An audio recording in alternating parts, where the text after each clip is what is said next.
bundled into... I am talking, and I'm not listening! Welcome to WatchMojo, and today we're counting down our picks for the top 20 TV bullies who got what they deserved. But here's the rub. You lose, they win. For this list, we'll be looking at the most satisfying times TV ruffians got a taste of sweet, sweet revenge. Heads up, we'll only be looking at playground rivals here, not full-on evil villains. What other TV jerks are in need of some karma? Tattle in the comments down below. Hey Mojoholics! For a chance to win cash prizes, play our live daily trivia challenges every day at 3 p.m. and 8 p.m. Eastern only at WatchMojo.com/play. Number 20. Meg flips the script. Family Guy. The Griffin's daughter isn't exactly what you'd call well-respected by her family, but when the clan is holed up together during a hurricane, she's told to shut up, Meg, one too many times. Is it too much to ask to be treated with a little decency from my brother?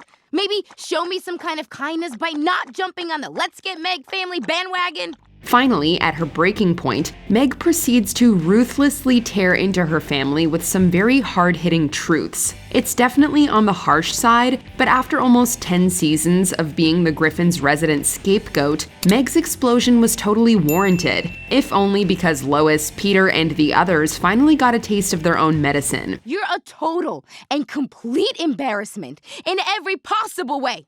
Take a good look at yourself, Peter Griffin. You're a waste of a man. While the family dynamics inevitably return to status quo, it's nice to know that Meg can still dish it out when need be. Number 19. HAMTON the Hero. Tiny Toon Adventures.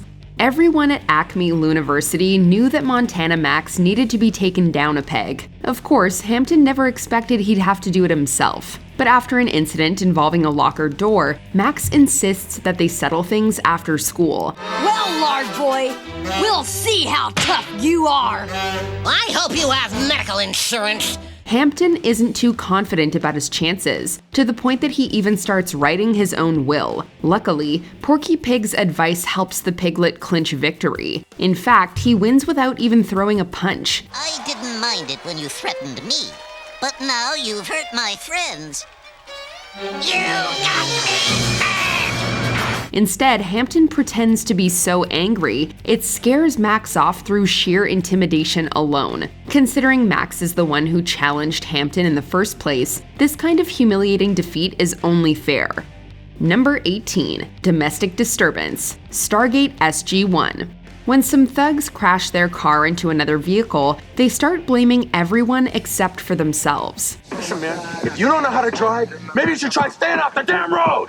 Well, maybe if you hadn't been tailgating me, this wouldn't have happened. Thankfully, Teal'c is there to dole out some justice, and in his defense, he tries everything he can to resolve things peacefully. But when the perpetrators start speaking with their fists, Teal'c does the same. It's a pretty vindicating exchange. At least provided you don't blink through it. One headbutt and a few punches later, the fight is already over. Honestly, calling it a fight at all is pretty generous considering how fast it all goes down. I believe it will now be necessary to notify the police. A piece of advice: next time Teal'c's around, just walk away. Number 17. Harold Goes Broke. The Amazing World of Gumball. Richard is too nice for his own good. He lets the likes of Harold Wilson walk all over him since they were in high school, but no more. At last, Richard decides to prove everyone wrong by getting back at Harold where it hurts the most: his wallet. We laugh, he cries, we laugh some more, the end. Gumball's father forges a check for $1,001,001 and then sits back and watches as Harold destroys his own life. He quits his job, replaces his wife, and blows up his home, all with money that he doesn't actually have. Is this plan completely diabolical? Yes, 100%. But given just how much Harold tormented Richard, it's hard to feel too bad for him. I'm impressed, Dad. But what did you say to him? I told him if he stacks his dynamite closer together, he'll get a more intensive blast. Number 16. Jinxed. Teen Titans. You know how they say to never meet your heroes? Well, that's double the case for supervillains. Unfortunately, Jinx had to learn that one the hard way. She only wanted the simple things in life: to join the Brotherhood of Evil, defeat a few heroes, and earn the respect of her idol, Madame Rouge. Do you have any idea how bad it's gonna be if Madame Rouge shows up and we don't have him? However, the stretchy criminal is only interested in belittling all of Jinx's efforts. Eventually, the teen decides she's no one's second fiddle, and proves as much by blasting Madame Rouge with a well-deserved hex blast. I don't care who you are. Nobody messes with me. Later, Jinx even sided with the Titans to take down the Brotherhood of Evil once and for all. Talk about karma. Number 15. Shutting down a tantrum. Doctor Who. When it comes to deplorable father figures, Eddie Connolly might just take the whole cake. Excuse me, sunshine, I am talking. Within a few minutes of meeting him, it's abundantly clear that he's rude, self-absorbed, quick-tempered, and unleashes all of that on his poor family. Connolly even tries to intimidate the Doctor too, but thankfully the time traveler is having none of it. He rises to his feet and essentially says that he isn't there to hear a grown man whine. Now you, Mr. Connolly, you are staring into a deep, dark pit of trouble if you don't let me help. So I'm ordering you, sir, tell me what's going on! The comeback is worth a round of applause, especially since Eddie has nothing to back up his bravado. Next time, he should check his attitude before getting a house call from the Doctor. Number 14. Heather's close shave. Total drama. Even in a competition that rewards lying and manipulation, Heather still easily went down as the season's biggest villain. It took until there were only 3 players left, but she finally got what was coming for her. Or should we say, her hair did. Have your head shaved by Shep. What? Lindsay rules! In this high-stakes game of truth or dare, Heather had to choose between going home or going bald. When it got down to the wire, she kicked the razor up and right onto her own head. But the hair loss wasn't even the worst part. Since Heather still technically refused the dare, she was sent home anyway. Wow. Well, that was an unfortunate accident. Looks like Heather's out. You couldn't ask for a more poetic end to Heather's tyranny. Number 13. Charlie Brown for the win. He's a bully, Charlie Brown. Look, it's no small secret that the lead of the Peanuts gang isn't exactly raking in many victories. After all, he's whiffed on a whole lot more footballs than he's kicked. But when the new kid, Joe Agate, starts messing with his friends, Charlie Brown does the unthinkable. He wins a game. Not just any game either. One that was quite literally for all the marbles. Knuckle down, Joe. This is for keeps. Since Joe scammed most of the other kids out of their pieces, it's vindicating to see Charlie Brown of all people win them back. Sure, it's always nice when a jerk gets their comeuppance, but really, we're just happy Charlie finally got one on the board. What's he grinning about? You won't believe it! Charlie Brown actually won something. Not a chance. Number 12. Humiliated every which way. Bewitched. As early as the series' very first episode, Samantha made it known that she does not tolerate any kind of snobby behavior, and her fiancé's ex, Sheila, was the perfect candidate to make an example of. Dr. Hafter, do you know him? No. The plastic surgeon. Does beautiful nose work. No, I don't know him. After enduring several underhanded insults, Samantha ruined Sheila's whole night by conjuring itches, wins, unzippings, and more. Eventually, she fled dinner altogether in shame. In fact, Sheila was so embarrassed, she didn't show her face for another few seasons. She still hadn't learned her lesson though, so to put it nicely, Sheila's second night out with the Stevens didn't go much better than the first. Oh, these petit fours are delicious. I must ask Sheila where she got them. Fingers crossed she finally got the message. Number 11. Fiery Betrayal. Avatar: The Last Airbender. With how Azula treated, well, everyone, it was only a matter of time before her 2 traveling companions finally stood up to her. May was the first to crack, but it wasn't because of the name-calling or microaggressions. No, as she said herself, May simply loved Zuko more than she feared Azula. I guess you just don't know people as well as you think you do. You miscalculated. If that didn't hurt the princess's ego enough, Ty Lee immediately turned on her too. The fact that Azula ends this scene as a limp doll on the ground is as apt a metaphor as you can get. What shall we do with them, princess? Put them somewhere I'll never have to see their faces again, and let them rot! She'd later succumb to the guilt-induced madness, which all could have been avoided if she'd just been a bit nicer in the first place. Number 10. Barry's Supersonic Punch. The Flash. Barry Allen may be the fastest man alive now, but he wasn't always so athletically gifted. As a kid, he was bullied by future metahuman Tony Woodward. I've known guys like you. Peaked in high school, never got over it. All these powers, and look at you. Bully then, bully now. When Woodward abducts Barry's love interest Iris, the Flash is shocked to find that his bully is now superpowered too, able to transform himself into steel. At first, the super-fast hero is unable to break through Tony's skin. However, by pushing himself faster than he's ever gone, he's able to land a supersonic punch, which, with some help from Iris, finally takes Tony down. Supersonic punch, baby! Woo! Number 9. Captain Kirk fights Finnegan. Star Trek. The crew of the Enterprise face many challenges while exploring the final frontier, but one of the greatest is what they've brought with them. Finnegan? I can't believe it. You never know when I'm going to strike. Huh, Jim? How's Jim? While taking shore leave, the crew find their own imaginations and pasts seemingly coming alive to haunt them. Kirk is confronted with Finnegan, a mischievous bully from his time at Starfleet Academy. The two of them get into a fight, and although Finnegan, who hasn't aged, at first appears to have the upper hand, Kirk bounces back and is able to defeat his former tormentor.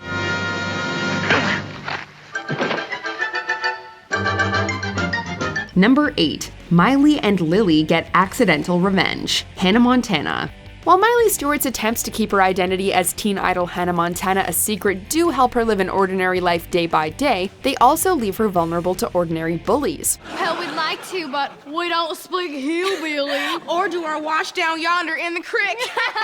Two of her most frequent tormentors are Amber and Ashley, who are ironically big Hannah Montana fans. During a camping trip, both bullies do everything they can to embarrass Miley and her friend Lily, who end up locked in a portable toilet, which tips over. Fortunately, since Amber and Ashley watched the proceedings while standing in Poison Oak, it's a hollow victory. Oh yeah, oh yeah, oh yeah. I call it the scratch dance.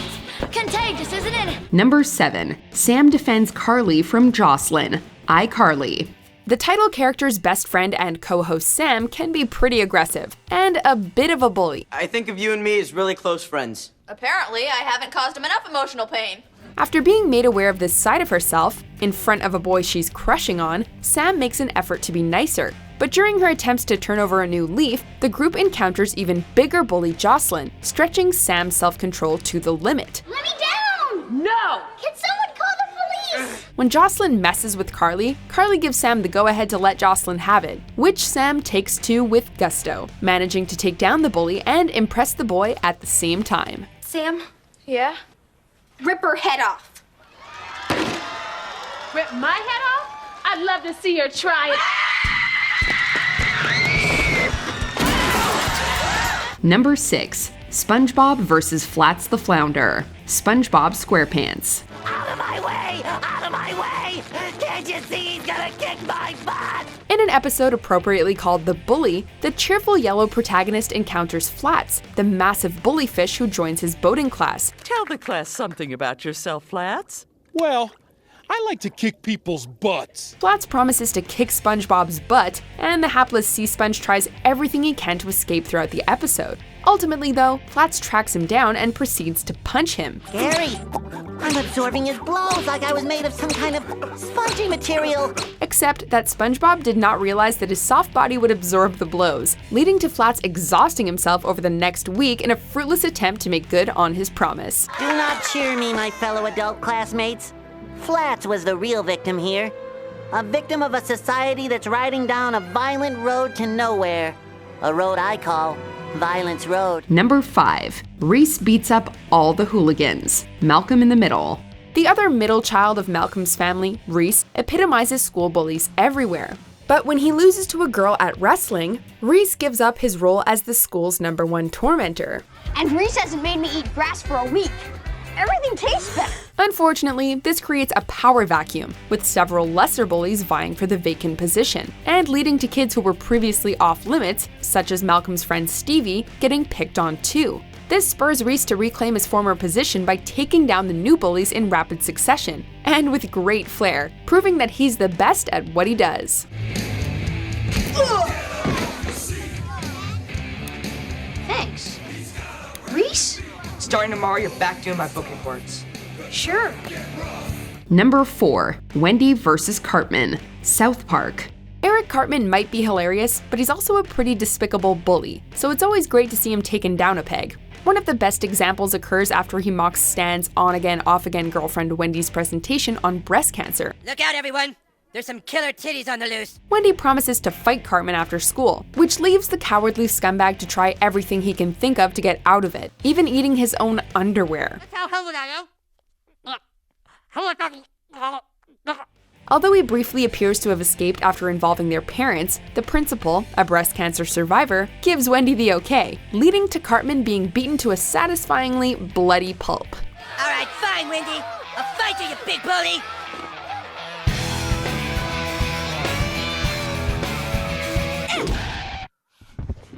Number 3. Steve hires Stan's old rival to beat him up, American Dad. Given how macho the eponymous American Dad Stan Smith is, he's often unable to accept the nerdy and unaggressive nature of his son Steve. Anyway, Steve avoids every obstacle. He's a total wimp. When I was a kid, you used to get your ass kicked if you were a wimp. So in a misguided attempt to toughen his son up, he begins bullying him both at home and at school, relating how his own bully, Stelio Contos, made him the man he is today. Fed up with his father's tactics, Steve tracks down his dad's old tormentor and hires him to beat Stan up, which Stelio Contos executes in epic style, complete with his own theme song.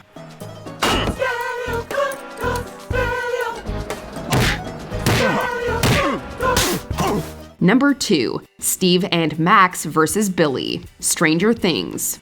While 11 making Mike's bully Troy wet his pants was quite satisfying, for our money, this is the better bully takedown in Stranger Things. I don't know what you don't understand about what I just said. She's not here. And who is that? Max's stepbrother Billy takes out his frustration at being bullied himself by his father on poor Max and Steve. A confrontation at Will's house leads to a brawl between Billy and Steve, which, although Steve puts up a good fight, leaves Billy the victor. Fortunately, Max is able to hit her obnoxious step-sibling with a tranquilizer, and with some help from a nail-studded bat, put the fear into Billy for a change. From here on out, you leave me and my friends alone, do you understand? Screw you. Before we continue, be sure to subscribe to our channel and ring the bell to get notified about our latest videos. You have the option to be notified for occasional videos or all of them. If you're on your phone, make sure you go into your settings and switch on notifications. Number 1. Bart forms an army and water balloons Nelson, The Simpsons. Nelson Muntz is among the most famous TV bullies, and he's received several memorable punishments for his bullying over The Simpsons' long run, such as the whole town laughing at him for a change. Hey, everybody, look at this! It's that boy who laughs at everyone. Let's laugh at him! But our pick has to go to this epic occasion in his earliest appearance. After being bullied by Nelson, Bart Simpson decides that he'll seek help from his grandfather, as well as unhinged military veteran Herman. In an homage to war films, Bart then gathers many of his classmates to pelt Nelson with water balloons in a thoroughly epic battle from which Nelson emerges the clear loser. Don't hurt us! Oh, we surrender! Oh, we were only following orders!